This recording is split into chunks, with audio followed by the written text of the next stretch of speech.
તો આપણા બટાટા બોલ રેડી છે. તો આપણે હવે સોસમાં બોળીને આપણે ટેસ્ટ કરીશું.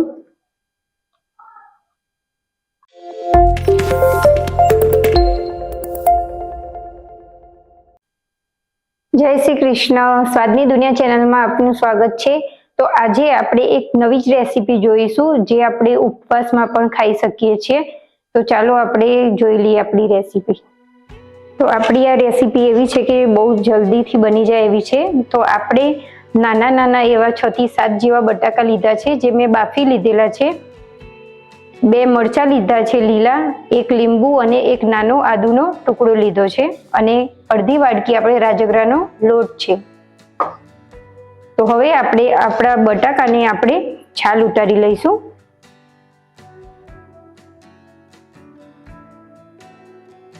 હવે આપણે બધા બટાકાની છાલ ઉતારી લીધી છે. તો હવે આપણે થોડા થોડા બટાકા લઈને આપણે એને ભાગી દઈશું. એકદમ સારી રીતે દબાવીને ભાગી દેવાના છે.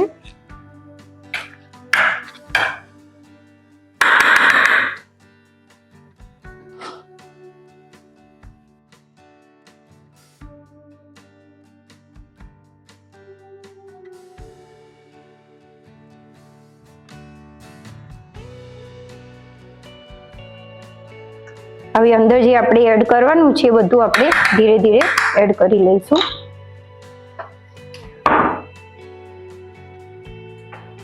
હવે ખલમાં આપણે લીલા મરચાંના નાના ટુકડા કરી દેવાના છે.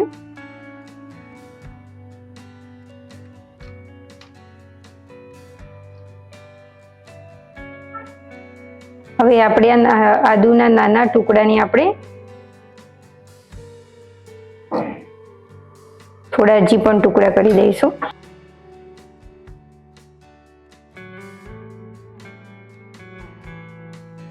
હવે આપણા આદુ મરચાં વટાઈ ગયા છે. તો હવે એને આપણે ચમચીમાં લઈને અંદર બધું જ મસાલો એડ કરી દેવાનો છે.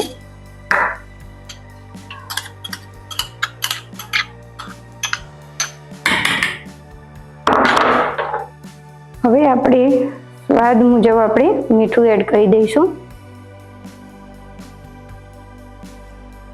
આપણે જે અડધી વાટકી જેટલો ઝીણો રાજગરો લીધો છે તો રાજગરાને આપણે એડ કરી દઈશું.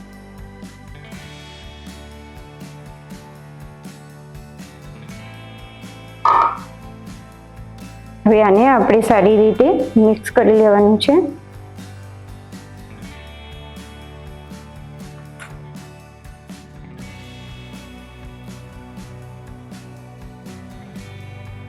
હવે આપણે અડધા લીંબુનો રસ અંદર એડ કરી દઈશું.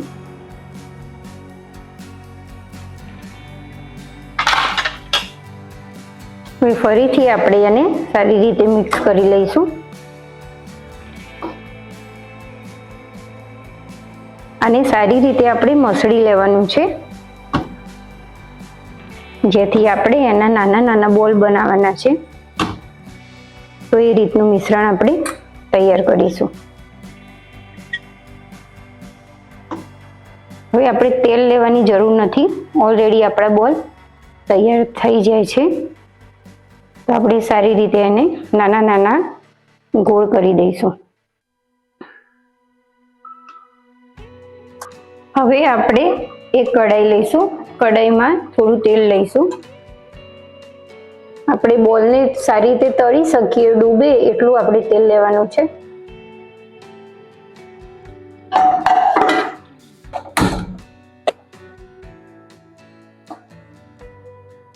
હવે આપણે તેલને ગરમ થવા દઈશું.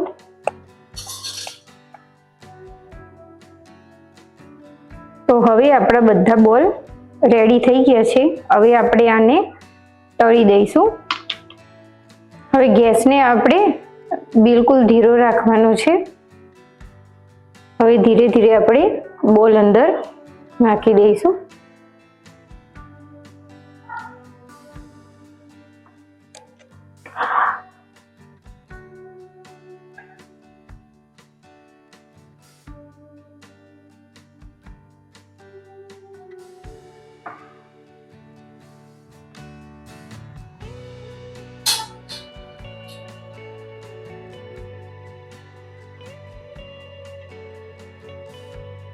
હવે આપણે જારાની મદદથી આપણે એને હલાવતા રહેવાનું છે, જેથી બધી બાજુથી બોલ સારી રીતે તળાઈ જાય.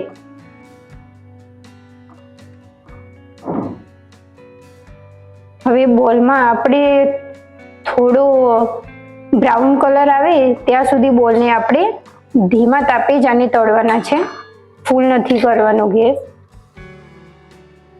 તો જે બરાબર શેકાશે, કારણ કે આપણે રાજગરો એડ કરેલો છે તો સારી રીતે તળાઈ જાય ને બોલ, એ રીતે આપણે તળી લેવાના છે.